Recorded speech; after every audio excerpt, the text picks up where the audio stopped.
Vieram em quantas pessoas e qual que é o foco deles aí, André? Olha, eu não tive acesso hoje à reunião, mas eram 3 pessoas e podem ter mais da comissão. Eles começaram em Brasília, passaram por São Paulo e hoje fizeram Rio. Eles chamaram várias organizações que trabalham com o assunto, pesquisadores da área e advogados. Nosso escritório estava presente na reunião com outros 2 sócios. Fazer um pequeno histórico na CIF. Isso foi pedido por um grupo específico, que a gente poderia chamar de bolsonaristas ou não, mas um grupo específico que pediu uma audiência dele em relação ao supostamente cerceamento de defesa e de liberdade de expressão no Brasil.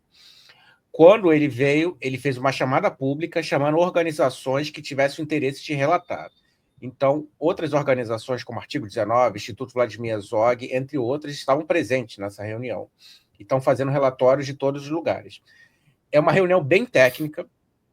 Era pedido em todas as reuniões que não fossem levado gravação, fizessem gravação, era fechado, sem gravação, para que não aparecesse pessoas tentando lacrar com isso. Infelizmente, em 2 estados, no DF e em São Paulo, tivemos, de grupos específicos, que a gente já sabe quem é, tentando gravar e lacrar o momento, principalmente com o relator da OEA, o que foi pedido depois para cessar a gravação.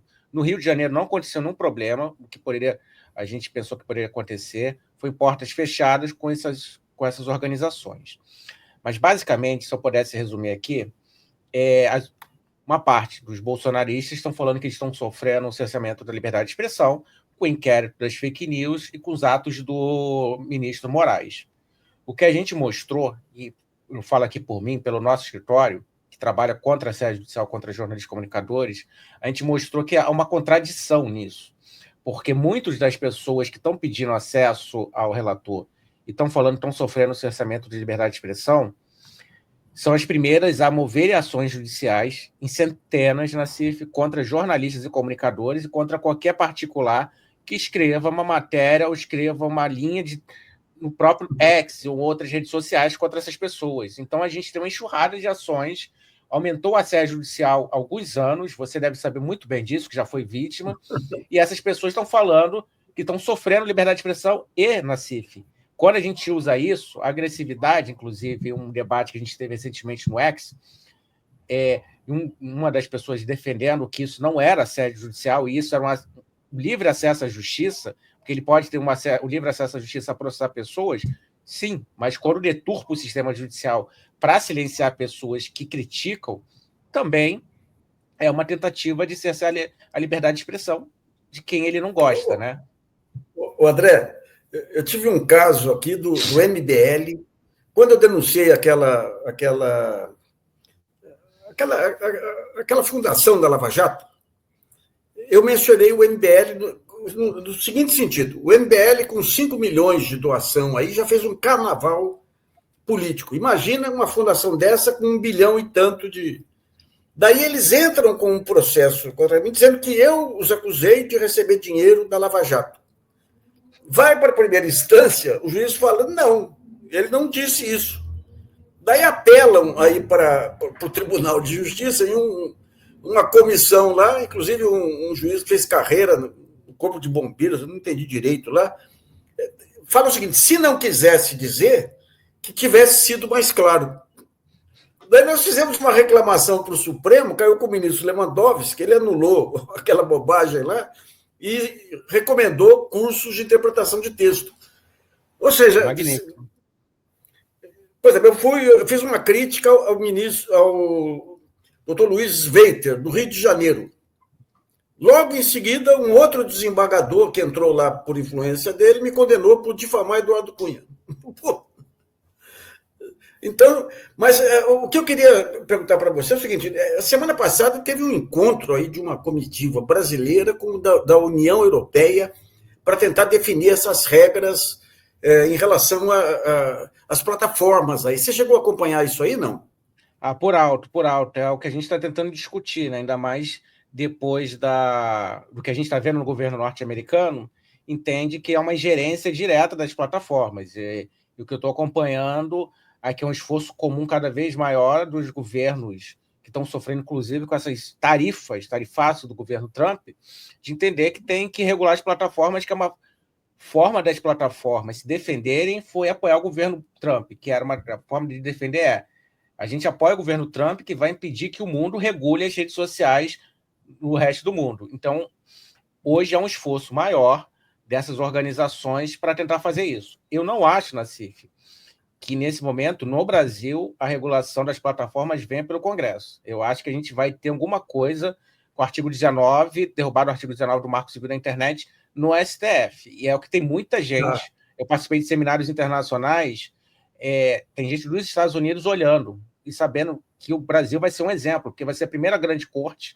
suprema que vai fazer um julgamento e todo mundo vai olhar esse julgamento. Já tem gente falando sobre isso.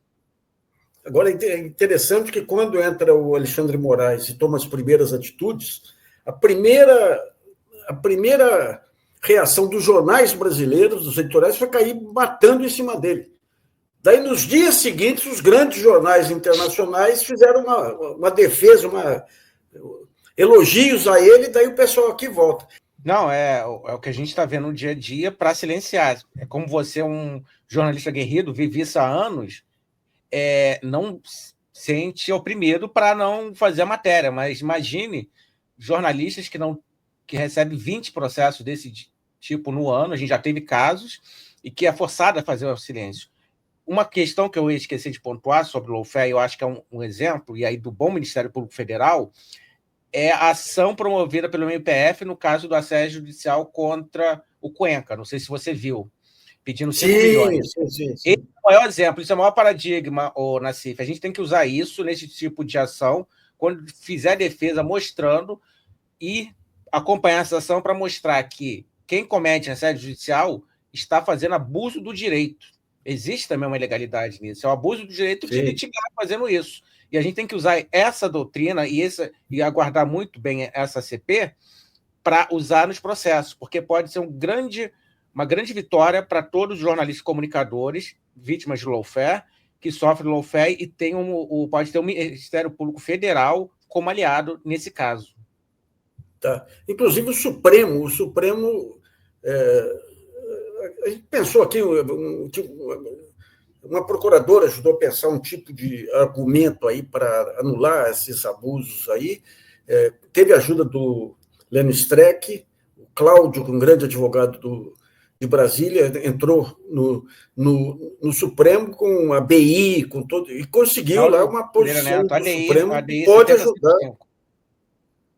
Essa DI é importantíssima. Você fez uma menção, é importante também explicar. Essa DI, ela fala pela primeira vez sobre a milícia real e sobre assédio judicial, uma DI específica. E vou falar um caso aqui em primeira mão. A gente está sofrendo um caso que se adequa a isso. Tem uma pessoa do mercado financeiro processando jornalistas que compraram um push do portal IG. Eu não sabia que existia isso. Eles compram um push que é publicado nos seus respectivos jornais. Esse cara processou o IG, derrubou a matéria e está processando agora todo mundo que publicou essa matéria que nem tinha um dolo de publicar, só porque estava no push. E ele processa pela pessoa jurídica e pela pessoa física. Ele tem uma empresa. E aí ele pede 50 mil de cada um. Então a pessoa recebeu um processo da suposta vítima como pessoa física e como pessoa jurídica. 100 mil reais. E ele está processando em São Paulo. Mas ele, pela essa DI 7055, como ele está processando jornalista, eles têm que processar jornalista na comarca do jornalista, ou que seja Mato Grosso do Sul. E está prosseguindo o processo. É muito vantajoso para ele, mas para o jornalista é desvantajoso. Agora a gente pode manejar uma reclamação constitucional para que essa reclamação constitucional caça essas decisões e fale essas ações têm que acontecer na comarca do jornalista. E, principalmente, então, se não tiver dolo do jornalista, não tinha dolo, não tinha nem nexo causal, porque eles não publicaram, eles não fizeram a matéria. Se não tiver dolo, não existe nem dano moral para o jornalista ser condenado nessa matéria, entendeu? O caso Eduardo Cunha teve julgamento aqui, foi absolvido e tudo, daí vai para o Rio de Janeiro. Não poderia hoje já está pacificado. Agora, só contar 2 casos de lawfare. A minha esposa, Eugênia Gonzaga, que foi pioneira aí dessa luta pela inclusão de crianças com deficiência na rede pública, sofreu 3 mil processos das APAES. 3 mil processos. E todos já vinham com o mesmo. E eu, em 94, eu tive uma polêmica com um presidente da OAB, nem vou dizer o nome, porque depois fizemos as pazes aí. Ele abriu 21 processos contra mim, em 7 cidades diferentes, que é onde saíram as minhas colunas. Ou seja, uma tática que vem lá de trás. Né?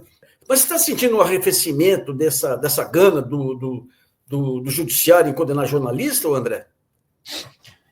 Ô, Nassif, infelizmente eu diria que não diminuiu, mas estamos levando a conhecimento esses casos, e a gente tem um instrumento que você citou muito bem, que infelizmente alguns advogados, quando defendem jornalista, não conhecem, reclamação constitucional, que você pode subir diretamente ao STF para corrigir o rumos, né, daquela decisão. Infelizmente, muitos juízes acreditam que eles podem falar o que é certo ou errado numa matéria jornalística, o que para a gente é um absurdo, e muitas das vezes socorre ao STF para essa correção. Mas, no entanto, com essas decisões recentes do STF, essa lei que você citou, existe uma resolução e recomendação do CNJ que começou do caso Cuenca sobre as ações que têm que correr na comarca do jornalista. A gente apresenta isso, muitos magistrados descobrem esse tipo de ação, essa DI e essa resolução, e a ação muda, né? As ações, algumas vezes, a gente está tendo muito êxito. Mas existe coisas esdrúxulas. Você muito bem viu que a gente atuou, nunca viu cientista que tentou impedir que cientistas fizessem um contraponto a um cara que vendia fake news sobre ciência. A gente está tendo vários casos que tem uma censura prévia, e a gente consegue reverter no STF. O STF é didático nisso. A gente não tem o que reclamar quando a gente maneja o STF. Tem um ministro que, infelizmente, não aceita, que não cabe aqui falar o nome, mas a maioria dos ministros aceitam. E essa DI, cada vez dando mais visibilidade, tem mais magistrados conhecendo e entendendo o caso. É uma coisa que a gente sempre fala. Um jornalista, ele não pode ser condenado, ainda mais sem dolo, sem culpa de uma matéria. Mesmo que tenha um pequeno erro que foi corrigido depois, aquele jornalista não tem que ser condenado, e muito menos quando ele faz uma matéria sobre pessoas públicas. Pessoas públicas têm o ônus de ser expostas. É quase como uma imunidade ao jornalista para colocar, porque aquela pessoa está se colocando publicamente no espaço, ela tem bônus de estar naquele espaço, vai conseguir voto, vai virar uma influência, vai virar isso, aquilo, e ela tem o ônus de estar no crivo, contraditório, estar no crivo da sociedade, de ser pesquisado e de ter matérias sobre ela. Isso é pedagógico. É isso. As decisões estão sendo favoráveis, mas, infelizmente, as ações ainda permanecem. Tem muitas ações, principalmente desse campo político que eu falei, dos bolsonaristas.